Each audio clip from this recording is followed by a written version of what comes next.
जय शिव शंकर मित्रों, मैं हरीश पांडे आज का विषय लेकर के प्रस्तुत हूँ। और मित्रों, मैं आज की इस वीडियो में बड़ी ही महत्वपूर्ण सूचना लेकर के आया हूँ। ये महत्वपूर्ण सूचना हमारे ब्रह्मांड के महत्वपूर्ण ग्रह शनि देव को लेकर के है। न्याय के देवता शनि देव को लेकर के है। शनि देव के नक्षत्र परिवर्तन की जानकारी लेकर के मैं आया हूँ। देखिए मित्रों, शनि एक ऐसे देवता हैं कि जब भी वे अपनी चाल में बदलाव करते हैं, मतलब राशि परिवर्तन करें या नक्षत्र परिवर्तन करें, तो इसका प्रभाव मेष से मीन राशि तक देखने को मिलता है। वैश्विक स्तर पर जो प्रभाव पड़ता है वो तो अलग, लेकिन मेष से मीन राशि तक के लोगों के व्यक्तिगत जीवन में भी इसका प्रभाव निश्चित तौर पर देखने को मिलता है, इसमें कोई दो राय नहीं है।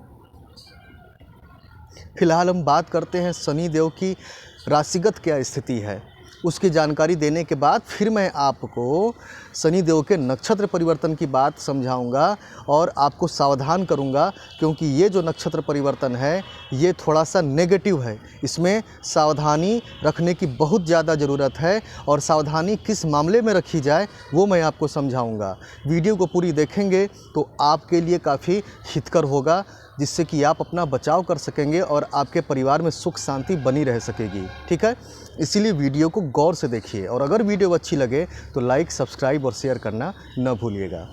चलिए जानते हैं क्या है हाल। सबसे पहले तो मैं आपको ये बतलाऊं कि वर्तमान में शनि देव मकर राशि में संचरण कर रहे हैं।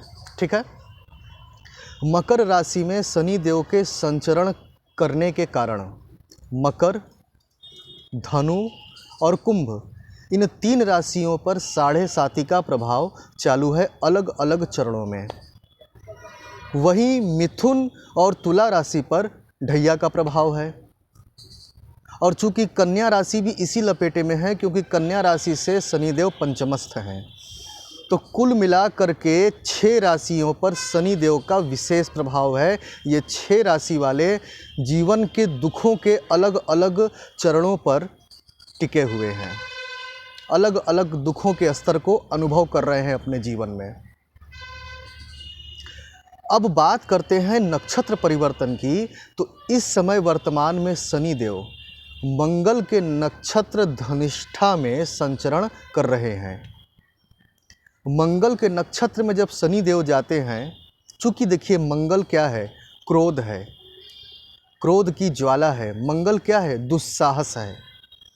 जब जब शनि देव मंगल के नक्षत्र में जाते हैं तब तब आगजनी, दुर्घटना, वाद विवाद, मतलब ऐसा वाद विवाद कि सामान्य सी बात का तिल का ताड़ बनता चला जाए।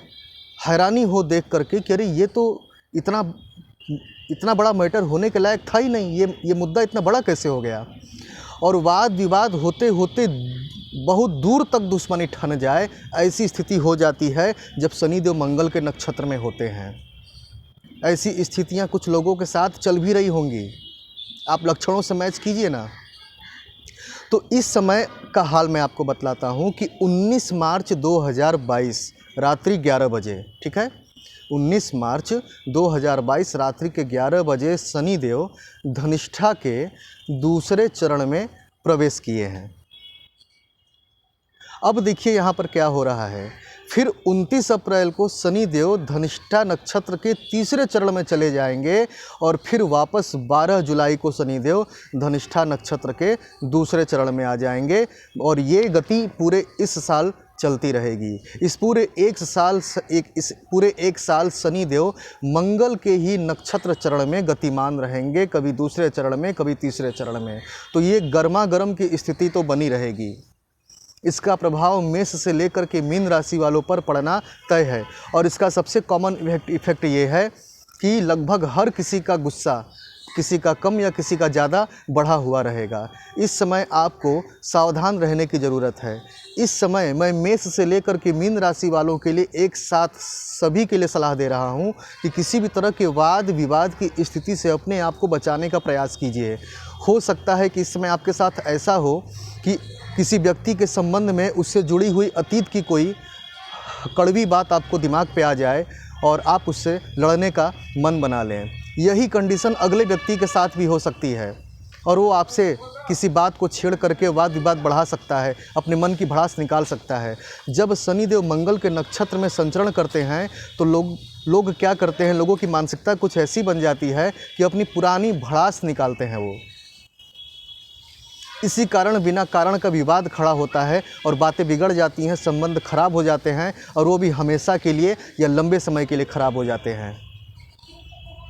तो अब आप खुद पर धैर्य रखें। सबसे पहली तो ये बात कि आपको किसी विवाद में नहीं पड़ना है। कोई आपके साथ झगड़ रहा है तो वहाँ आपको मौन साध लेना है, चुप्पी साध लेनी है और खुद की पराजय स्वीकार भी कर लेनी है आपको, क्योंकि इसी में भलाई है। ये समय थोड़ा विपरीत चल रहा है। अब अगला अगर खुद पर नियंत्रण नहीं रखता तो इसका मतलब ये नहीं कि आप भी नियंत्रण ना रखें, अपने ईगो को सेटिस्फाइड करने के चक्कर में आप भी लड़ पड़ें। फिर तो बातें बहुत ज़्यादा बढ़ सकती हैं, कोर्ट कचहरी तक भी मामले जा सकते हैं। ठीक है, तो सबसे महत्वपूर्ण सलाह मेरी यही है कि इस समय हर किसी को दम साध करके रहना है। वैसे भी 6 प्रकार की राशि वालों को विशेष सावधानी रखनी है, जिन लोगों पर शनि देव की 7.5 ढैया का प्रभाव है। और दूसरी बात, जिन लोगों ने धनिष्ठा नक्षत्र में जन्म लिया है, ऐसे लोगों को तो एकदम से सावधानी रखनी है। बहुत ज़्यादा सावधान रहने की आवश्यकता है, अन्यथा बर्बादी के द्वार खुल सकते हैं।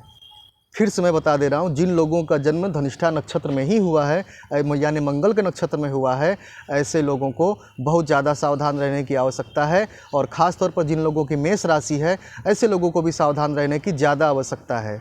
बाकी राशियों पर भी इसके प्रभाव पड़ेंगे, किंतु मेष राशि पर और धनिष्ठा नक्षत्र में जन्मे लोगों पर विशेष प्रभाव होगा, ये विशेष लपेटे में आएंगे इसके।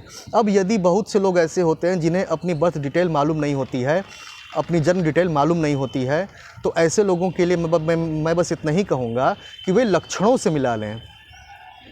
लक्षण बता देते हैं कि आप इसके जद में हैं, आप इसके प्रभाव में हैं। अगर आपका गुस्सा बढ़ा हुआ रह रहा है, आजकल दिमाग चिड़चिड़ा रहता है, छोटी मोटी बात पे आपको गुस्सा आ जा रहा है, ठीक यही रवैया आपको अपने घर के अन्य सदस्यों से भी देखने को मिल रहा है, वे भी आपको अपने आचरण से गुस्सा दिला देते हैं, तो आप सावधान हो जाइए, समझ जाइए कि आप पर भी इस नक्षत्र फल का प्रभाव पड़ रहा है।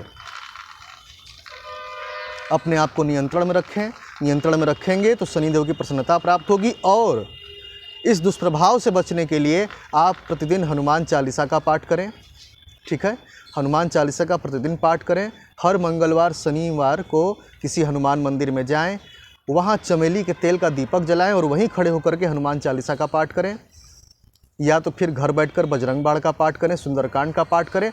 कहने का तात्पर्य यह है कि आपको हनुमान जी की आराधना पर ध्यान देने की ज़रूरत है। ठीक है, तो मैं आपको सावधान करने आया था। उम्मीद करता हूँ कि आप इस पर ध्यान देंगे और मेरी बताई गई सावधानियों का पालन करेंगे।